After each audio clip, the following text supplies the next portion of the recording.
우리가 삶을 살아가다 보면 법을 지켜야 됩니다. 또는 정의를 구현해야 됩니다. 정직함이 있어야 됩니다. 그런데 삶이라는 게 어떻게 그렇게 쉽습니까? 복잡하잖아요. 이렇게 해야 되냐 저렇게 해야 되느냐 참 곤란한 문제들을 우리는 맞닥뜨릴 때가 한두 번이 아닙니다.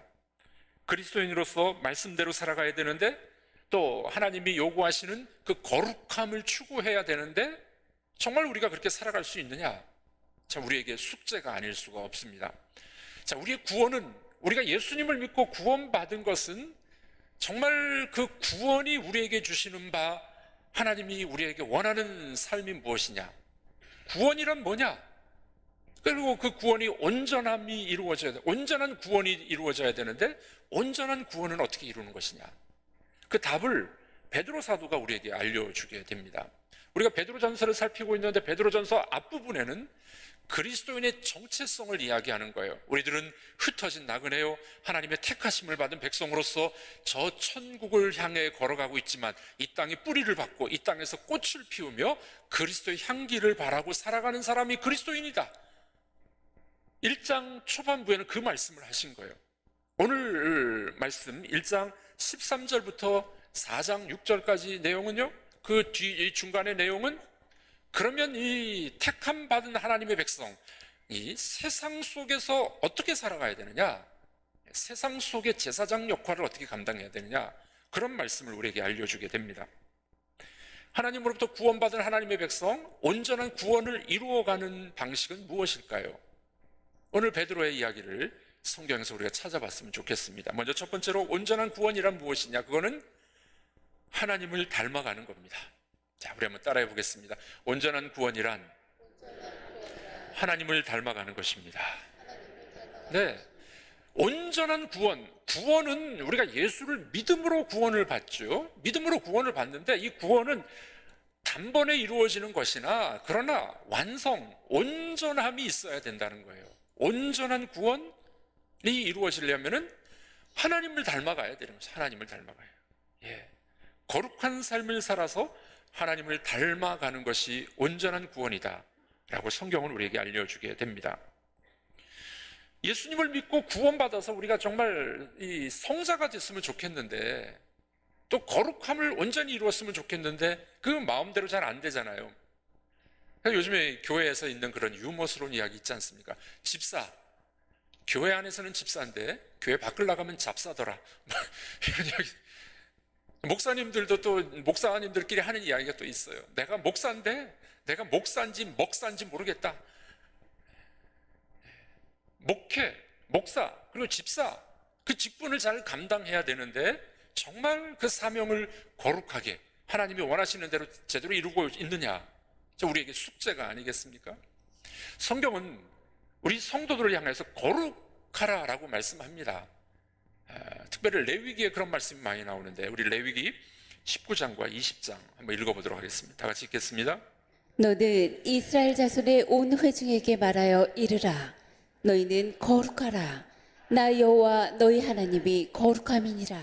나 여호와 너희 하나님이 거룩하니 너희도 거룩해라. 하나님이 거룩하신 분이니 그의 백성도 거룩해야 된다고 말씀하셨죠. 레위기 20장도 읽어보도록 하겠습니다. 너희는 나에게 거룩할지어다. 이는 나 여호와가 거룩하고 내가 또 너희를 나의 소유로 삼으려고 너희를 만민 중에서 구별하였음이니라. 네, 너희는 나에게 거룩하라. 하나님이 거룩하니 우리를 부르신 이유와 목적도 우리를 거룩하게 만들려고 부르셨다는 거예요. 거룩이 뭡니까? 거룩이 뭡니까? 제가 고등학교 때 별명이 거룩이었습니다. 그 말이 많지 않았거든요. 말이 많지 않고 또 이렇게 좀 그래도 좀 이렇게 정직하게 보이니까 아마 친구들이 붙여준 것 같아요. 거룩이. 그게 거룩이 아니에요. 말 안 하고 뭐 얌전하고 그게 거룩이 아니에요. 정말 거룩이 뭘까요? 거룩이라는 거는요, 세상과 구별된 걸 이야기합니다. 마귀와 죄와 어두움과 구별된 것, 이게 거룩이에요. 그러니까 하나님은 거룩하신 분이에요. 하나님은 마귀와는 다른 분 아니십니까? 죄가 없는 분이에요. 하나님에게만 온전한 거룩함이 있는 겁니다. 거룩이란 구별된 걸 이야기하는 거예요. 구별된 것. 하나님이 거룩하니 그의 백성도 거룩해라. 하나님이 구별되시고 죄로부터 거룩하시니 그를 따르는 백성들도 거룩해야 된다. 이것이 성경이 말씀하는 중요한 교훈이 되는 것입니다. 자, 오늘 본문도 똑같은 이야기를 하죠. 이 베드로 사도는 이 구약의 레위기의 말씀들, 구약의 말씀을 인용하면서 오늘 본문을 이야기합니다. 15절, 16절 같이 읽어보겠습니다. 오직 너희를 부르신 거룩한 이처럼 너희도 모든 행실에 거룩한 자가 되라. 기록되었을 때 내가 거룩하니 너희도 거룩할지어다. 내가 거룩하니 너희도 거룩하라. 거룩이라는 거는요, 구별됨이라고 말씀드렸잖아요. 이 거룩은 하나님과 관계된 사람, 하나님과 관계된 물건, 사물은 다 거룩해야 된다는 거예요. 왜냐하면 하나님이 거룩하신 분이니까. 그래서 우리 이 하나님을 믿는 백성들을 우리들은 뭐라고 이야기합니까? 성도, 그렇게 이야기해요. 성도. 거룩한 무리들이에요. 거룩한 무리들. 자, 우리 한번 서로 격려하셨으면 좋겠습니다. 거룩하신 분이 내 옆에 앉아 계시는군요. 네. 우리가 하나님을 믿는 성도로 부르심을 받았다면 하나님과 관계된 사람은 거룩한 거예요. 거룩한 성도. 여러분들, 하나님과 관계된 물건들이 뭐가 있습니까? 성전, 성막, 다 거룩한 물건들이에요. 거룩한 장소가 아니겠습니까? 하나님의 백성이 들어가는 땅을 뭐라고 이야기합니까? 거룩한 땅이라고 이야기합니다. 거룩한 땅. 제사와 성물, 제물, 하나님과 관련된 물건들은 거룩한 거예요. 그래서 깨끗하고 거룩한 것들을 드려라 라고 말씀하고 있는 것입니다. 자, 그런데 이 거룩하다 하면 좀 부담이 되잖아요. 우리는 거룩하지 못하니까, 거룩하려고 노력을 하니까. 조금 더 쉽게 이야기하면 이런 이야기입니다. 조지 위필드라는 분이 있었습니다. 18세기에 아주 유명한 복음 전파자였습니다. 이분에게 어떤 여인이 찾아왔어요. 이 조지 위필드의 목사님께 그 교회에 찾아온 겁니다. 이 연세 드신 노인 여자분이었는데 이런 고백을 합니다. 내가 신앙을 갖게 된 이유가 있습니다. 그것은 위필드 목사님의 설교 때문이 아니었습니다. 내가 어릴 적에 목사님 집 옆에 살았는데 이 조지 위필드 목사님이 늘 친절하게 대해줬다는 거예요. 한결같은 친절함. 그 목사님의 그 모습을 보고 이 부인이 마음을 먹은 겁니다. 내가 만약 신앙을 갖는다면 이 조지 위필드 목사님이 믿는 그 하나님을 내가 믿어야 되겠다. 그래서 교회를 나오게 되었다는 거예요. 여러분들, 우리가 거룩이라 그러면은 좀 우리로부터 먼 이야기 같기도 하고 또 조금 우리 부담이 가는 이야기지만 이런 것이 거룩이라는 거예요. 내가 말로 전도는 많이 못한다 할지라도 내가 뭐 특별히 구별돼가지고 나는 당신들과 달라 이런 것이 아니라 삶 속에서의 친절과 사랑, 자비함, 이런 것들을 보여주면은 그분이 믿는 하나님이 거룩한 분이라는 걸 알게 된다는 거예요. 그래서 예수를 믿게 됐다는 겁니다. 여러분들, 우리의 거룩한 삶이라는 거는요, 아주 지극히 평범함 속에 또는 아름다운 우리의 행실과 여러분들의 친절한 말투를 통해서 하나님의 거룩함이 드러나는 것이죠. 그 척 콜슨이라는 사람은 이런 이야기를 했습니다. 그의 책에서 보면은 교회의 과업은 사람을 행복하게 만드는 것이 아니라 거룩하게 만드는 것이다. 여러분들, 행복하려고 예수님 믿으십니까? 물론 예수 믿으면요 행복해져요. 당연합니다. 그런데 우리가 행복해지려고 예수 믿는 게 아니라는 거예요. 우리가 예수님을 믿고 또 교회가 해야 될 가장 중요한 과업은 그 사람을 거룩하게 만들어주는 거예요. 이게 교회의 중요한 과업이다 라고 이야기를 하게 됩니다. 여러분, 우리가 그래서 하나님을 닮아서 여러분들이 거룩한 사람으로 그렇게 우리가 함께 성장해 가기를 주의 이름으로 축복합니다. 두 번째로 하나님을 닮는다. 온전한 구원을 이룬다는 거, 하나님을 닮는다고 말씀드렸는데 그건 뭐냐? 그거는 은혜와 진리가 충만함을 이야기합니다. 은혜와 진리가 충만한 분이 하나님이시기 때문에 우리들도 하나님을 닮는다, 온전한 구원을 이룬다라는 말은 우리들 속에도 은혜와 진리가 충만해야 된다는 말이에요. 자, 그런데 이 말씀은요, 조금 상충되는 이야기예요. 은혜가 뭡니까? 은혜는 하나님이 값없이 무조건적으로 주시는 사랑, 은총, 이걸 은혜라고 이야기해요. 내가 뭘 하질 않았어도 이게 우리 이 성경에서 말하는 은혜잖아요. 내가 하나님 앞에 예쁜 짓을 안 했어. 착한 일도 안 했어. 그러나 하나님이 우리를 무조건적으로 사랑하셔서 우리에게 구원과 은혜를 베풀어 주심, 이걸 은혜라고 말을 하죠. 이게 하나님의 은혜예요, 은혜. 그러나 진리는 뭡니까? 진리는 공의를 말하는 겁니다. 죄는 안 돼. 죄에 대해서는 철저함입니다. 예. 그래서 은혜와 진리가 충만하다라는 말씀은요, 하나님에게는, 예수님에게는요, 사랑과 긍휼이 충만하신 분이세요. 그런데 그분에게는 죄는 안 돼라는 것이 있다는 겁니다. 그러니 이게 좀 어떻게 해석을 해야 돼요? 상충되잖아요. 말하자면 이런 겁니다. 한 손에는 칼을 들이대는 거예요. 안 돼. 죄에 대해서는 칼을 들이대. 한 손에는 뭐를 드는 거예요? 성경책을 갖고 있는 겁니다. 이해가 되십니까? 이걸 좀 더 쉽게 설명한 이 학자가 있어요. 존 스토트라는 분이 십자가라는 책에서 이런 이야기를 합니다. 은혜와 진리가 충만하다는 말은 은혜 그리고 진리가 만난 장소가 있다는 거예요. 그 장소가 어디입니까? 십자가라는 겁니다. 그렇죠? 십자가는 뭡니까? 죄에 대하여 하나님이 참을 수 없는 거예요. 거룩하신 분이기 때문에 죄를 징계하는 곳이 십자가예요. 그러나 하나님의 은혜와 사랑으로 우리를 구원하신 그 사랑이 나타난 곳이 십자가예요. 그래서 십자가는 은혜와 진리가 만난 장소다. 아주 명확한 해석이 아니겠습니까? 여러분들 그렇습니다. 하나님께서는요, 주님께서는 은혜와 진리가 충만하신 분이라서 우리에게도 그것을 요구하고 계시는 겁니다. 죄에 대해서는 공의의 잣대가 필요한 거예요. 죄는 안 됩니다. 죄는 안 됩니다. 그러나 죄인은 사랑하시는 거예요.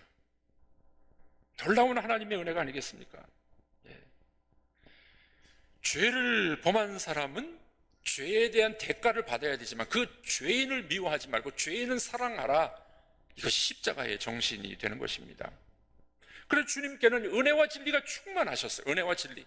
그러므로 우리에게도 온전한 구원을 이루어 간다는 것은 은혜와 진리가 충만해지는 사람이 되는 거예요.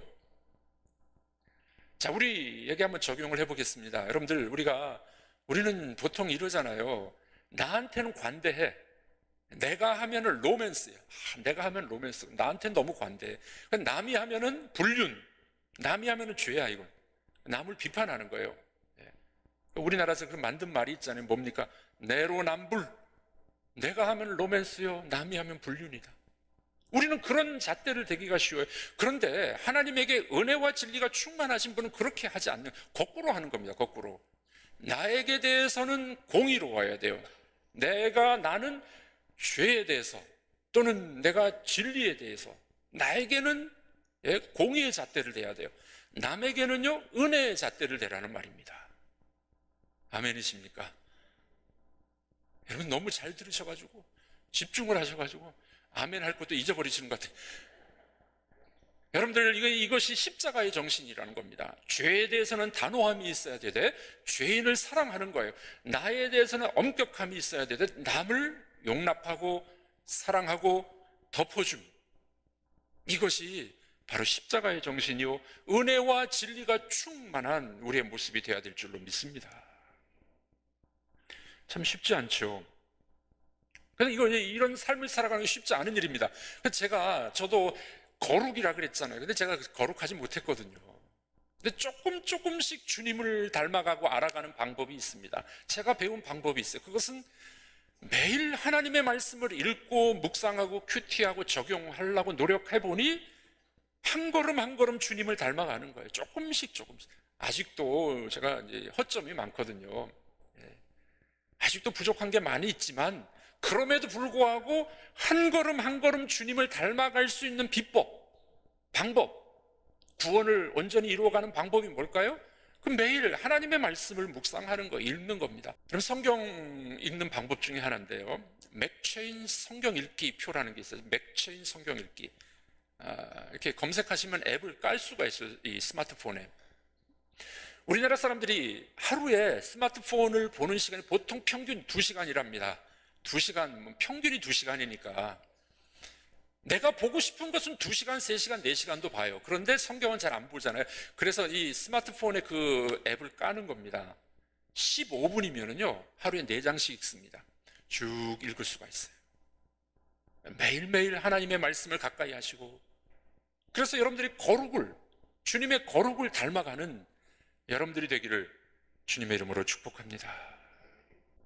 어느 교회에서 40대 부부들에게 설문조사를 했습니다. 당신의 배우자의 신앙은 어떻습니까? 자기 말고 배우자 신앙 조사했습니다. 전체 152명이 참가했는데 배우자의 신앙이 성숙한 편이다 라고 대답한 사람이 152명 중에 4명이었습니다. 내 배우자의 신앙이 성숙하다, 4명 나왔습니다. 부족하지만 노력하는 편이다 라고 응답한 사람이 24명 나왔습니다. 부족하지만 노력도 안 한다, 124명이나 나왔습니다. 아마 우리 교회도 이렇게 설문조사하면은 좀 낫겠죠? 여러분 어떻습니까? 우리가 하나님의 거룩하심을, 우리의 믿음의 거룩함을 온전히 이루어가라고 성경은 말씀하는데, 그러기 위해서는 우리가 구원은 은혜로 믿음으로 받지만 우리가 하나님 말씀을 읽고요, 말씀대로 실천하려고 노력해야 돼요. 그런 삶을 살아가야 되는 거예요. 여러분들의 배우자는 어떻습니까? 성숙한 믿음의 사람이십니까? 부족하지만 노력하는 분이십니까? 부족한데 노력도 안 하는 분이십니까? 대답은 여러분들이 집에 가서 하십시오. 자, 온전한 구원이란 무엇이냐? 그건 하나님을 닮아가는 거예요. 하나님을 닮아가는 거예요. 그게 거룩이에요, 거룩. 두 번째로, 마지막으로 오늘 본문은 이야기합니다. 그 온전한 구원은 언제 이루어지느냐? 언제 이루어질까요? 베드로 사도는 예수님 재림할 때 이루어진다고 이야기합니다. 13절입니다. 우리 다 같이 읽어보겠습니다. 너의 마음의 허리를 동이고 근신하여 예수 그리스도께서 나타나실 때 너희에게 가져다 주실 은혜를 온전히 바랄지어다. 우리에게 주시는 그 은혜를 온전히 이루는 그때가 언제라고요? 주님이 재림하실 때예요. 주님이 재림하실 때. 성경은 이거를 구원의 시간성 그렇게 이야기합니다. 구원의 시간성. 네. 우리가 예수님을 믿음으로 구원을 받지만 구원의 완성, 온전한 구원은요, 예수님이 재림할 때 이루어지는 거예요. 이거를 신약학자들은 뭐라고 이야기하냐면 already, 이미 구원을 받았으나 not yet, 아직 구원의 완성이 남아있다는 거예요. 아주 중요한 구원의 시간 개념을 이야기합니다. 바울 사도가 이것을 아주 잘 설명을 하셨습니다. 빌립보 2장 12절 우리 다 같이 읽어보겠습니다. 그러므로 나의 사랑하는 자들아, 너희가 나 있을 때뿐 아니라 더욱 지금 나 없을 때에도 항상 복종하여 두렵고 떨림으로 너희 구원을 이루라. 지금 빌립보 성도들은 예수 믿은 사람들이거든요. 이미 구원 받은 사람들. 근데 뭐라고 이야기합니까? 두렵고 떨림으로 너희의 구원을 이루어가라. 그 말이 뭐예요? 구원의 완성이 남아있다는 말입니다. 구원의 완성. 이걸 좀 쉽게 설명하면 이런 겁니다. 2차 세계대전 때 연합군이 독일군을 패퇴시켰습니다. 그 결정적인 사건이 뭡니까? 노르망디 상륙작전이에요. 노르망디 상륙작전. 그 노르망디 상륙작전을 개시하는 날을 D-Day라고 이야기합니다. D-Day. 우리 D-Day 많이 쓰죠? D-Day란 말은 Decision Day, 결정적인 날이에요. 결정적 날. 예. 상륙작전을 감행해서 성공했습니다. 그리고 승리했나요? 바로 승리 안 했어요. 예. 그 지상작전이 있었던 겁니다. 독일군과 싸운 거예요. 계속 싸워서 승리의 날이 있었어요. 그거를 V-Day, Victory Day라고 이야기해요. 승리의 날. D-Day가 있으면은 승리의 날이 있었던 거죠. 그 중간은 뭐가 있는 거예요? 계속 싸워서 이기는 것들이 필요했던 겁니다. 자, 이게 우리 구원에 적용했을 때도 아주 잘 맞아 떨어지는 해석이 됩니다. 여러분, 우리가 예수님이 십자가를 진 사건을 D-Day예요. D-Day. 결정적인 날입니다. 그러나 예수님의 구원의 승리, 하나님 나라의 완성은 언제요? 예수의 재림 때 이루어지는 거예요. 그 과정 중에 있는 우리들은 사탄과 마귀와 악과 어두움의 세력들과 싸워 이겨나가는 게 필요한 거예요. 이거를 성경은 뭐를 이야기하느냐? 크리스천의 윤리라고 이야기하는 거예요. 우리 윤리관은 뭐냐? 예수님이 승리하셨길래 그 승리를 힘입어서 어두움의 세력과 죄와 싸워 이겨나가는 삶이 필요한 거예요. 그래서 구원의 완성의 때는 언제라고요? 주님 재림하실 때 완성. 우리 개인의 구원도 마찬가지입니다. 우리가 예수님 믿음으로 구원을 받는데 이 구원받아 끝난 게 아니에요. 완성이 있어야 돼요. 예수를 닮아가야 돼요. 그 완성이 이르기까지는 죄에 대해서, 어두움에 대하여 우리가 싸워 이겨나가야 되는 거예요. 영적 전투라고 이야기하죠. 이게 없는 그리스도인들은요, 마치 이게 없는 그리스도인은요, 구원파 신앙이에요. 구원파 신앙. 구원파 신앙이 뭡니까? 세월호 사건, 또 뭐 박옥수 씨 뭐 성경 강해 그런 거 있잖아요. 또 뭐 여기 뭐 옆에도 구원파들 교회들이 있어요. 이분들은 뭔 이야기합니까? 언제 예수 믿어서 언제 몇 시에 구원 받으셨습니까? 그걸 알면은 그 다음 삶은 엉망이라도 괜찮아. 나 따놓은 당상이야. 구원 받았으니. 그게 아니라는 거예요. 성경은 그게 아니라. 우리는 온전한 구원이 우리 속에 이루어져야 됩니다. 그래서 어떻게 해요? 예수를 믿음으로 구원받은 사람은 말씀과 은혜와 거룩함을 통해서 말씀으로 승리해 나가야 돼요. 그래서 주님 오실 때, 재림하셨을 때 잘했다. 승리의 날, 의의 면류관, 그날이 온전한 구원이 이루어지는 날이라는 겁니다. 그러므로 여러분들, 우리들은 이 온전한 구원을 어떻게 해요? 매일같이 살아가는 거예요. 나를 힘들게 하는 성도, 나를 힘들게 하는 사람 참아주고 사랑하고 견뎌주고 기도하고, 이게 온전한 구원을 이루어가는 삶이에요. 나하고 마음이 안 맞고 나를 미워하는 사람, 힘들게 하는 사람 미워하고 질투하고 배척하고 안 만나고, 그거는 우리의 구원을 이루어가는 삶이 아니다. 잘못하면 이거는요, 구원파적인 신앙이에요. 우리 믿음이. 그러므로 그리스도께서 완성하실 때까지를 기다려보면서 우리가 구원을 완성해가고 이루어가고 말씀대로 순종하는 그런 성도들이 되어야 될 줄로 믿습니다. 몇 년 전에 여름 휴가 때 제 아내하고 제가 제주도에 며칠간 머물렀었습니다. 그때 제가 뭐 눈이 두 개로 보여서 제가 좀 운전을 못한 때가 있었다 그랬죠. 그 차량을 렌탈을 했는데, 제가 운전을 좀 잘하거든요. 30년 이상 운전을 했는데 거의 사고를 내지 않았습니다. 한두 번 있었는데 남의 차 백밀러 한 번 이렇게 부순 적이 있고요. 뭐 별로 사고를 낸지 않았어요. 그래서 이제 렌탈하면서 자차 보험을 뺐습니다. 아까우니까, 돈이 아까우니까. 그리고 이제 뭐 대인 대물 뭐 요거 보험만 들었어요. 근데 웬걸 그 다음날 제가 이제 운전을 할 수가 없었습니다. 그래서 아내가 운전을 했는데 어느 지역에 갔는데, 제주도는 이 주차장의 경계석이 좀 높더라고요. 저 육지하고 좀 달랐어요. 이게 높은데 뭐 아내가 그걸 잘 몰랐으니까 가서 그 경계석을 딱 들이박은 겁니다. 그 앞에 나가보니까 이제 범퍼가 이제 스크래치가 났어요. 전문 용어로 기스가 난 겁니다. 그 앞에 보니까 뭐 이미 몇몇 사람이 다 긁어놓고 우리가 난 것도 조금 이렇게 나 있어요.